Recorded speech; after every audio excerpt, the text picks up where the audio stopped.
اعوذ باللہ من الشیطان الرجیم بسم اللہ الرحمن الرحیم الحمد للہ رب العالمین والصلاة والسلام علی خاتم النبیین۔ قسط نمبر 344، پارٹ 344، قرآن پاک، سورہ نمبر 29، 29ویں سورہ العنکبوت جی، العنکبوت کی آیات 14 سے لے کر 22 تک جی، 14 to 22 تک کا آسان ترین اردو زبان میں ترجمہ، تفسیر اور تشریح کریں گے جی۔ تھوڑا سا پچھلی قسط کی بات کر لیں، پھر شروع کرتے ہیں جی کہ منکرین کے بارے میں تھا جی، جو مسلمانوں کو ستاتے تھے اس وقت، حضور کے وقت میں، تو وہ جو ایمان لا چکے تھے، جو کمزور لوگ تھے، چاہے ان کو وہ اپنی طرف لانے کے لیے وہ کہتے تھے کہ تم ہماری طرف آ جاؤ، تمہارے گناہ جو ہے نا جی ہم وہ اٹھا لیں گے اگر کچھ جب پرابلم ہوئی تو اللہ تعالیٰ نے فرمایا یہ کسی قسم کے کسی اور کے گناہ نہیں اٹھا سکتے، کیونکہ یہ جھوٹے لوگ ہیں۔ اور دوسری بات یہ ہے کہ یہ تو یقینی طور پہ اپنے گناہوں کا بوجھ اٹھائیں گے جو انہوں نے خود کیے ہوں گے، اور پلس کچھ دوسرے بوجھ بھی ان کو اٹھانے پڑیں گے، اور وہ بوجھ یہ ہیں جی کہ جو جی اللہ کے اوپر جو جھوٹ باندھ رہے ہیں۔ تو اس بارے میں اللہ تعالیٰ نے جناب یہاں پہ بیان کر دیا جی معاملہ، اور پھر بتایا جی کہ قیامت کے دن یقیناً ان سے پوچھا بھی جائے گا۔ تو یہاں تک ہم بات کر کے آ چکے تھے، اس سے آگے چلتے ہیں۔ آیت نمبر 14 جی، اس کو ہم تلاوت کرتے ہیں جی، اور اس کے بعد پھر اس کا ترجمہ، تفسیر اور تشریح، اور اسی طرح جو اگلی آیتیں ہیں ان کا ترجمہ اور تفسیر کریں گے جی۔ شروع کرتے ہیں جی۔ اللہ تعالیٰ فرماتے ہیں جی، بسم اللہ الرحمن الرحیم، وَلَقَدْ أَرْسَلْنَا نُوحًا إِلَىٰ قَوْمِهِ فلبث فيهم ألف سنة إلا 50 عاما فأخذهم الطوفان وهم ظالمون۔ 14 نمبر آیت کی تلاوت کر دیجیے، اس کا ترجمہ کرتے ہیں جی۔ اب یہاں پہ جو بات ابھی ہم نے کی تھی نا پچھلی قسط کے آخر میں، قریش مکہ کے جو کفار تھے وہ لوگوں کو اپنی طرف دوبارہ راغب کرنے کے لیے ان کو لالچ یہ بھی دے رہے تھے کہ ہم تمہارے گناہ بھی اٹھا لیں گے، تو اس کی بات ہم کر رہے تھے۔ تو یہ تو باتیں اس وقت کے جب یہ قرآن پاک نازل ہو رہا تھا اس وقت کے لوگوں کے ساتھ ہو رہی تھی نا، مطلب ان کے ساتھ مخاطب تھی بات، ان کے بارے میں بات۔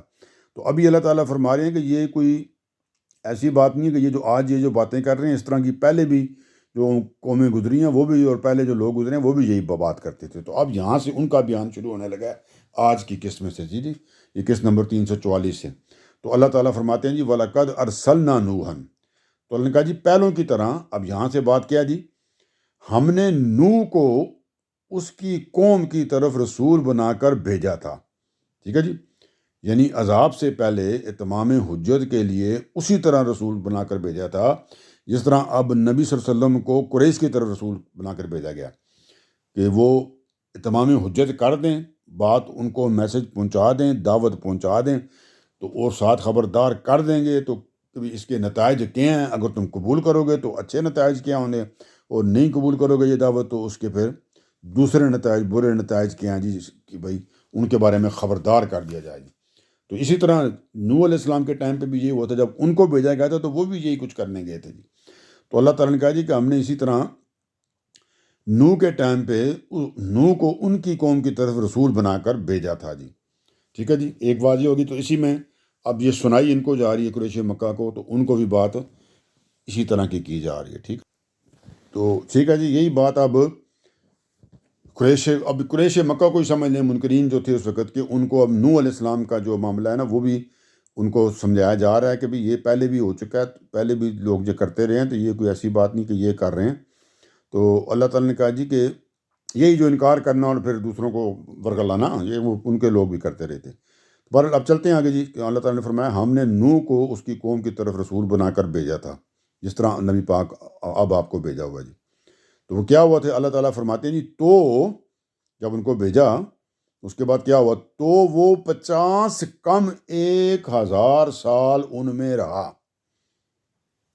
ٹھیک ہے جی، 50 کم 1000 سال، 950 سال وہاں پہ رہتے وہ اپنی قوم کے۔ لیکن کیا ہوا تھا آپ کو پتہ نا کہ اس کے باوجود وہ نہیں مانے تھے، گنتی کے چند لوگ تھے جو ایمان لے کر آئے تھے۔ تو اب یہ جو بات ہے کہ جی تو وہ 50 کم 1000 سال ان لوگوں میں رہا، اس کا تھوڑا سا دیکھ لیتے ہیں۔ نوح علیہ السلام کی لمبی عمر کا یہ حوالہ اس لیے دیا جا رہا ہے کہ جو حق کے راستے کے لوگ ہیں جی، جو حق کے اوپر ہیں، ان کو یہ بتانے کے لیے جا رہا ہے کہ جو آج جو لوگ ہیں ان کے اوپر مشکلات آئی ہیں، جس طرح جو کفار تنگ کر رہے ہیں، تو تم چند سال کی جد و جہد اور جو مصائب اور مصیبتیں آئی ہیں، تم اس سے گھبراہ اٹھے ہو۔ تم سے پہلے میں نے اللہ کے پیغمبر اور بھی بھیجے تھے، ان کو اور ان کے ساتھیوں کو بعض اوقات اپنی ذمہ داریاں پوری کرنے کے لیے سینکڑوں برس تک لگ گئے تھے، اور ان کو بھی انہی حالات میں سے گزرنا پڑا تھا، جس میں ایک مثال نوح علیہ السلام کے دی، ان کو تو 950 سال لگ گئے تھے جناب۔ تو تم یہ کیا بات کر رہے ہو کہ بھی تمہیں کوئی مشکل لگ رہی ہے اس میں بھی؟ ٹھیک ہے جی، تو ان کو اتنی لمبی جدوجہد کرنی پڑی تھی، 950 سال، 950 ایئرز جی۔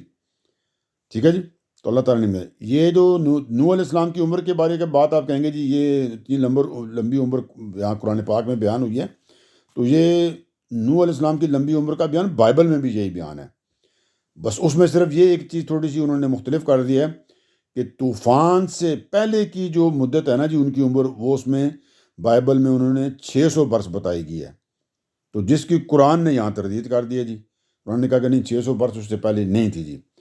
تو ان کی کتاب جو ہے وہ کیا کہتے ہیں، اس کا نام ہے جو بائبل کے اندر پیدائش کی کتاب ہے جو کریشن، تو اس میں لکھا ہوا ہے جی کہ اور طوفان کے بعد نوح 350 برس اور جیتا رہا، اور نوح کی کل عمر 950 برس ہوئی، تب اس نے وفات پائی۔ ٹھیک ہے جی،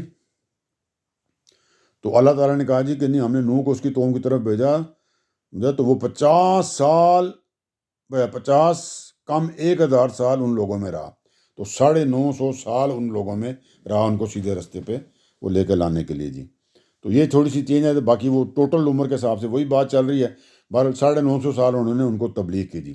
تو لیکن اب بائبل سے یہ بھی پتہ چلتا ہے جی اس دور میں عمروں کا جو اوسط ہوتا تھا نا، عمریں بہت زیادہ ہوتی تھیں، تو چنانچہ وہاں پہ لکھا ہے جی کہ نوح علیہ السلام کے باپ کی عمر 777 سال تھی جی، دادا کی 969 سال لکھی ہوئی ہے، اسی طرح دوسرے آباء و اجداد میں کسی کی عمر 962 سال بھی بتائی گئی اور کسی کی 895 سال بھی ہے جی۔ تو ان چیزوں سے پتہ چلتا ہے کہ یہ کوئی ایسی عجیب بات نہیں تھی، اس وقت کے حساب سے یہ عمریں رکھنے کی اللہ تعالیٰ کی کوئی اس میں حکمت یہی تھی کہ آبادی جو ہے اس کو قائم رکھنے کے لیے ضروری تھا جی۔ ٹھیک ہے، اس سے زیادہ اس میں نہیں جاتا میں، پھر لمبی ڈسکشن ادھر ہو جاتی ہے، ہم کیونکہ اس کی قرآن کی ساری تفسیر کر رہے ہیں، تو وہ مطلب یہ نارمل بات تھی عمریں لمبی ہونا، کہ آپ لوگ سوچیں کہ یہ کیا بات ہے۔ اچھا جی، کیا ہوا جی 950 سال وہ پیغمبر نوح علیہ السلام وہاں پہ رہے، لیکن وہ لوگ نہیں مانے تھے نا، تو پھر کیا ہوا؟ اللہ تعالیٰ فرماتے ہیں جی آخر کار انہیں طوفان نے آ گھیرا۔ 950 سال تبلیغ کی، لوگ ایمان نہیں لے کر آئے، گنتی کے چند لوگ تھے جو انہوں نے کشتی بنائی تھی اس پہ، وہ بھی پورے آ گئے تھے، ساتھ جانور بھی اور ساتھ سامان بھی۔ ٹھیک ہے جی، تو اللہ تعالیٰ فرماتے ہیں آخر کار انہیں طوفان نے آ گھیرا اور وہ اپنی جانوں پر ظلم ڈھا رہے تھے۔ ٹھیک ہے جی، یعنی اس طرح ظلم ڈھا رہے تھے کہ جیسے اب تم لوگ قریش والے اپنی جانوں پر ظلم ڈھا رہے ہو، چنانچہ اگر تم باز نہیں آئے تو تمام حجت کے بعد اب یہاں بھی عذاب آنا ہے۔ سارے رسولوں کے معاملے میں اللہ کی سنت ہے جی کہ ان کی بات نہ مانی جائے، ان کو جھٹلا دیا جائے تو ان کے اوپر عذاب آتا ہے جی، جو جھٹلانے والے ہوتے ہیں۔ تو سنت الہی یہی ہے، ٹھیک ہے جی، کہ جس طرح اہل حق کا کامیابی کی منظر پر پہنچنے سے پہلے امتحان ضروری ہے، اسی طرح اہل باطل پر بھی عذاب سے پہلے اتمام حجت کرنا بھی ضروری ہوتا ہے، کہ ان کو فائنل طور پہ مطلب جسے کہتے ہیں نا کہ دعوت دے کے، میسج دے کے اور وارننگ کرنا ضروری ہوتا ہے جی، مطلب الٹیمیٹم ان کو آخری دے دیا جاتا ہے کہ اب نہیں ہوگا تو اب یہ معاملہ ہوگا۔ نوح علیہ السلام کی قوم پر یہ جو عذاب آیا تھا نا، یہ دجلہ اور فرات کے درمیان ایک جگہ وہاں پہ آیا تھا جی، یہ آرمینیا کی سرحد کے قریب ایک علاقہ ہے کو ارارت، وہاں اس کے بارے میں کچھ آثار ملتے ہیں جی، بہرحال وہ کنفرمیشن تو نہیں ہو سکتی، تو اتنا ہی کافی ہے جی۔ ٹھیک ہے، تو آگے چلتے ہیں ہم۔ تو اللہ تعالیٰ نے فرمایا آخر کار انہیں طوفان نے آ گھیرا اور وہ اپنی جانوں پر ظلم ڈھا رہے تھے، یہاں تک تفسیر کر دی۔ اس سے بعد ہی پھر کیا ہوا جی، پھر نوح کو اور کشتی والوں کو ہم نے بچا لیا، یعنی ظاہری بات ہے جو نوح علیہ السلام اللہ کے رسول تھے ان کو بچایا جاتا ہے جی اس طرح کے معاملات میں، اور جو ان کے ساتھ تھے جی، جو ایمان لا چکے تھے، بہت تھوڑے لوگ تھے، بعض جگہ میں نے کہیں دیکھا کہ کوئی 50 سے بھی کم لوگ تھے وہ، تو ان کو ہم نے بچا لیا۔ اور کیا ہوا جی، اور اس واقعے کو ہم نے دنیا والوں کے لیے ایک عظیم نشانی بھی بنا دیا، اللہ تعالیٰ کہہ رہے ہیں ایک نشانی بنا دی کہ اس واقعے سے لوگوں کو ایک سبق بھی حاصل ہو۔ تو اب جو آثار کچھ ملتے ہیں جی اس کے بارے میں آپ کہہ سکتے ہیں کہ وہ دنیا والوں کے لیے وہ بھی ایک نشانی ہی ہیں جی۔ تو یہ اللہ تعالیٰ انہی کو بتا رہے ہیں آپ کو شیخ مکہ کو کہ بھی ایسا پہلے ہو چکا ہے، تو اب بھی چونکہ یہ رسول ہی آئے ہوئے ہیں تو ان کے معاملے میں یہی ہونا ہے کہ جب ان اتمام حجت والا مرحلہ گزر جائے گا تو تم پہ عذاب آنا ہے، تو جس طرح ان پہ آیا تو تم پہ بھی آنا ہے، تو اب مرضی ہے تمہاری، مطلب ٹھیک ہے جی۔ اب آگے چلتے ہیں جی، یہاں پہ یہ تھوڑا بیان کی جا رہی، ٹھیک ہے۔ آگے اللہ تعالیٰ نے ایک اور جو ہے نا جی اپنے پیغمبر کے رسول کا بات وہاں پہ شروع کیا جی، ترجمہ اب یہاں سے کرتے ہیں۔ وَإِبْرَاهِيمَ إِذْ قَالَ لِقَوْمِهِ اعْبُدُوا اللَّهَ وَاتَّقُوهُ، ٹھیک ہے جی۔ اب یہاں پہ ترجمہ ہے اس کا جی، اللہ تعالیٰ فرماتے ہیں جی اسی طرح ابراہیم کو اس کی قوم کی طرف بھیجا، کہ جس طرح نبی پاک آپ کو قریش کی طرف بھیجا ہے، اسی طرح ہم نے نوح کو ان کی قوم کی طرف بھیجا، تو اسی طرح ابراہیم کو ان کی قوم کی طرف بھیجا، ٹھیک ہے جی۔ ابراہیم علیہ السلام کی جو بعثت ہے جی، یہ کم و بیش اندازاً تقریباً یہ ہے کہ 2100 قبل مسیح میں، 2100 قبل 2100 سال عیسیٰ علیہ السلام سے پہلے، اور عراق کے شہر کے ایک علاقہ جی وہاں پہ نا ہوئی تھی، عراق کے ایک شہر کے ایک علاقے میں ہوئی تھی، ٹھیک ہے جی۔ تو اللہ تعالیٰ فرماتے ہیں اسی طرح ابراہیم کو اس کی قوم کی طرف بھیجا۔ اچھا جی، اب کیا ہوا جی، جب اس نے، اب ابراہیم علیہ السلام نے جب اس نے اپنی قوم سے کہا کہ اللہ کی بندگی کرو اور اس سے ڈرو، اللہ کی بندگی کرو اور اس سے ڈرو، تو کیا ہوا جی، اللہ کی بندگی کرو اور اس سے ڈرو، یہ تمہارے لیے بہتر ہے اگر تم جانو، مطلب اگر تمہیں سمجھ آ جائے، تمہارے لیے یہ بڑی بہتر بات ہے کہ اللہ کی بندگی کرو اور اس سے ڈرو۔ اور اچھا جی، پھر اگلی بات کیا جی، اور ساتھ ہی انہوں نے کہا ابراہیم علیہ السلام نے اپنی قوم سے، تم اللہ کو چھوڑ کر محض بتوں کو پوج رہے ہو اور اس کے لیے جھوٹ کرتے ہو، جھوٹ گھڑتے ہو۔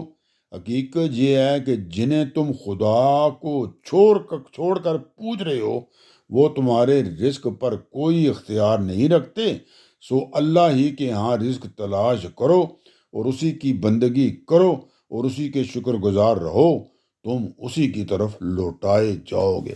کیسی خوبصورت انہوں نے ایک جناب ان کو خطبہ دیا، تقریر کی، بات سمجھانے کی اپنی قوم کو۔ انہوں نے کہا جی، اپنی قوم سے انہوں نے کہا جی کہ اللہ کی بندگی کرو، اللہ کی اطاعت کرو جو اور ہے ہی کوئی نہیں ہے، اور اس سے ڈرو۔ جب اس سے ڈریں گے تو آپ کے گناہ کی طرف پھر آپ کے معاملات ہی ختم ہو جاتے ہیں جی، ٹھیک ہے جی۔ کیوں ڈرو جی، اللہ کا یہ تمہارے لیے بہتر ہے، اس میں تمہارے لیے فائدہ ہے، لیکن بات یہ ہے کہ اگر تم جانو، اگر تم یہ بات سمجھو تو اللہ کا یہ کس طرح ہو سکتا ہے، اگلی بات جو ہے، تم اللہ کو چھوڑ کر محض بتوں کو پوج رہے ہو بھی، اور اس کے لیے جھوٹ گڑتے ہو، مطلب اس کے لیے تمہیں جھوٹ بولنے پڑتے ہیں نا، باتیں بنانے پڑتی ہیں کہ یہ بت تو یہ کر دیتے ہیں، یہ بت تو یہ کر دیتے ہیں، یہ بتوں کے ہم تھرو یہ ہمارے کام ہسٹری، تو سارا جھوٹ ہے، تمہیں پتہ ہے یہ تو کچھ بھی نہیں کرتے، تم اپنے ہاتھوں سے ان کو بتاتے ہو، بناتے ہو اور پھر وہاں پہ رکھ دیتے ہو۔ جب میں نے تفصیلی قصہ پیچھے کیا تھا تو وہاں تو یہ بتایا تھا نا، جب انہوں نے توڑ دیا تھا تو انہوں نے کہا پوچھ لو اس سے کہ نے توڑا ہے، تو وہاں بھی یہ کوئی بات تو نہیں کر سکے نا جی۔ تو یہی بات اب یہاں پہ بھی بتائی جا رہی ہے، ٹھیک ہے جی۔ تو انہوں نے کہا جی اصل بات یہ ہے، حقیقت یہ ہے، ترجمہ پڑھ رہا ہوں، کہ جنہیں تم خدا کو چھوڑ کر پوج رہے ہو وہ تمہارے رزق پر کوئی اختیار نہیں رکھتے۔ یہ تو ہے ہی نہیں نا جی کہ رزق، یعنی اگر تم سمجھتے ہو نا کہ جو رزق و فضل تمہیں حاصل ہے اس وقت وہ ان بتوں کی برکت سے ہے، تو یہ تمہارا وہم ہے محض، کیونکہ تمہیں جو کچھ بھی مل رہا ہے خدا کے قانون کے مطابق اور اس کی عنایت سے مل رہا ہے جی، اس کے اندر کسی اور کا کوئی دخل نہیں ہے، ان میں سے کسی بت کا تمہارے رزق اور تمہاری خوشحالی میں کوئی کام نہیں ہے، وہ سب اللہ تعالیٰ کی طرف سے ہو رہا ہے، وہ کوئی اختیار ہی نہیں رکھتے، یہ تو بت جو ہیں وہ تو ہل بھی نہیں سکتے، تو پھر کیا جی، تو انہوں نے کہا جی سو اللہ ہی کے ہاں رزق تلاش کرو، تو پھر اللہ یہ رزق جو ہے نا اللہ سے ہی مانگو اور اسی کی بندگی کرو، پھر ظاہر اسی کی عبادت کرو اور اسی کے شکر گزار رہو، پھر اس کے اوپر شکر ادا کرو، کیوں واپس تو ادھر جانا ہے، تم اسی کی طرف لوٹائے جاؤ گے، واپس لوٹ کے ادھر جانا ہے، اللہ نے بتایا وہ آنا تم نے میرے پاس ہی ہے، تو ہر چیز کا حساب کتاب ہونا ہے۔ بڑی بات سمجھا دی یہاں پہ جی، آگے چلتے ہیں اب اگلی بات میں ذرا سختی ہے جس کو دیکھنا جی، کیا سختی ہے جی، اللہ تعالیٰ یہ فرماتے ہیں جی، ابراہیم علیہ السلام اپنی قوم سے کہہ رہے ہیں، اور اگر جھٹلاؤ گے تو یہ کوئی نئی بات نہیں ہے، اس لیے کہ تم سے پہلے بھی بہت سی قومیں جھٹلا چکی ہیں اور خدا کے رسول پر تو صاف صاف پہنچا دینے ہی کی ذمہ داری ہے، سوری یہ جو کلام ہے نا، یہ اللہ تعالیٰ کی طرف سے اب ڈائریکٹ ہو رہا ہے. سمجھ لیں قریش مکہ کے ساتھ ہی ان کو بتایا جا رہا ہے کہ کہ اگر تم اب بھی جھٹلاؤ گے. ٹھیک ہے جی. ابھی تم یہ بتا دیا نا، ابھی 2 واقعات دوبارہ بھی ذکر کر دیے، جس طرح نوح علیہ السلام کا اور ابراہیم علیہ السلام کا. تو اللہ نے کہا اس کے بعد بھی اگر تم جھٹلاؤ گے تو یہ ایسی کوئی بات نہیں ہے کہ تم فرسٹ ٹائم کر رہے ہو، تمہارے سے پہلے بھی قومیں اس طرح کی بات کر چکی ہیں. ٹھیک ہے جی. اس لیے کہ تم سے پہلے بہت سی قومیں جھٹلا چکی ہیں. باقی رہے اللہ کے رسول، تو اللہ نے کہا جی اور خدا کے رسول پر تو صاف صاف پہنچا دینے کی ذمہ داری ہے. ان کا کام ہے اپنی بات، اپنا جو میرا میسج ہے، پیغام ہے، دعوت ہے، تمہیں پہنچا دیں، اتمام حجت کر دیں، انذار کر دیں، خبردار کر دیں. بس اتنا ہی کام ہے، اس سے آگے کام نہیں ہے. ٹھیک ہے جی. جھٹلاؤ گے تو یہ کوئی ایسی بات نہیں ہے. ابھی ہمیں کیا فرق پڑتا ہے، اپنے نقصان کرو گے بھی، اللہ کو کیا فرق پڑتا ہے، اللہ تو بے نیاز ہے جی. تم سے پہلے بھی قوموں نے جھٹلایا تھا، ہم نے ان کو بھی ڈیل کر لیا. تو یہ یہاں پہ نہایت سخت قسم کی وارننگ تنبیہ ہے. مطلب یہ ہے کہ اس کے بعد خدا کا رسول تو اپنا جو ڈیوٹی ہے سر انجام دینے کے بعد سبکدوش ہو جائے گا جی. وہ اپنی پرفارمنس، اپنے پوری ڈیوٹی اپنی ادا کر دیجیے. لیکن جو پروسیس، جو آپ سے سوال و جواب ہوگی بعد میں، وہ تم سے تو ہوگی جناب. سوال و جواب تو ہوں گا، آپ کا حساب کتاب تو بعد میں آپ سے اللہ تعالیٰ نے لینا ہے نا، جب لوڑ کر وہاں پہ جائیں گے. تو پھر اس حساب کتاب کا نتیجہ بھی تمہیں بھگتنا پڑے گا. ظاہری بات ہے تمہارا نتیجہ برا ہی ہونا ہے جی، کیونکہ تم نے ان کی بات نہیں مانی جی. جو کہ تم سے پہلے قومیں جھٹلائی تھی، تم بھی جھٹلا رہے ہو. ٹھیک ہے، دینا پھر اپنا صاحب. آگے چلتے ہیں. اللہ تعالیٰ فرماتے ہیں، کیا انہوں نے دیکھا نہیں کہ اللہ کس طرح خلق کی ابتدا کرتا ہے، زندگی کی ابتدا کرتا ہے، پیدائش کی ابتدا کرتا ہے، شروع کرتا ہے. کیسی زندگی شروع ہوئی، مطلب کیا انہوں نے دیکھا نہیں کہ اللہ کس طرح خلق کی ابتدا کرتا ہے. یہاں سے اب جو بات چل رہی ہے آگے آیت 23 تک چلے گی، لیکن ہم 22 تک ہی جا رہے ہیں. یہ حضرت ابراہیم کی دعوت کے بیچ میں اللہ تعالیٰ کی طرف سے ایک اور مضمون یہاں پہ باندھ دیا گیا جی. وہ کیا جی، جس میں وہ بات مکمل بھی ہو گئی ہے اور مطابق حال بھی جو ابراہیم علیہ السلام نے الیہ ترجعون کے مختلف وہ فرمائی تھی نا کہ تم اللہ کی طرف لوٹ کے جانا ہے تم نے. ٹھیک ہے، تم اسی کی طرف لوٹائے جاؤ گے. تو اسی سلسلے میں اللہ تعالیٰ نے ایک اور بات یہاں بیان کر کے وہ اپنی طرف سے بھی ایک بات کو نیا مضمون کے ساتھ بھی پیش کر دی ہے، اور ابراہیم علیہ السلام کی طرف سے جو بات کی گئی تھی ان کو آتے تم اسی کی طرف لوٹائے جاؤ گے، اس کو بھی یہاں پہ نا بیان کر دیا فردر. تو کیا اللہ یہاں پہ کیا فرمایا جا رہا ہے جی؟ اللہ تعالیٰ فرماتے ہیں قرآن پاک میں، کیا انہوں نے دیکھا نہیں کہ اللہ کس طرح خلق کی ابتدا کرتا ہے، کس طرح زندگی کی ابتدا ہوتی ہے، کس طرح انسان کو پیدا کیا جاتا ہے یا کسی بھی چیز کو، پھر اس کا اعادہ کر دیتا ہے اور پھر اس کو دوبارہ پیدا کر دیتا ہے. سمجھے نا، خلق کی ابتدا کی، پھر جان چلی جائے گی اور پھر دوبارہ پیدا ہوں گے نا قیامت کے دن، ہم دوبارہ اٹھائے جائیں گے. تو یہ اس کی بات، پھر اس کا اعادہ کر دیتا ہے. یہ اس سب سے بڑی حقیقت کی طرف تو جو دلائی جا رہی ہے، جس کا مشاہدہ ہم صبح و شام اپنی زمین پہ کرتے ہیں.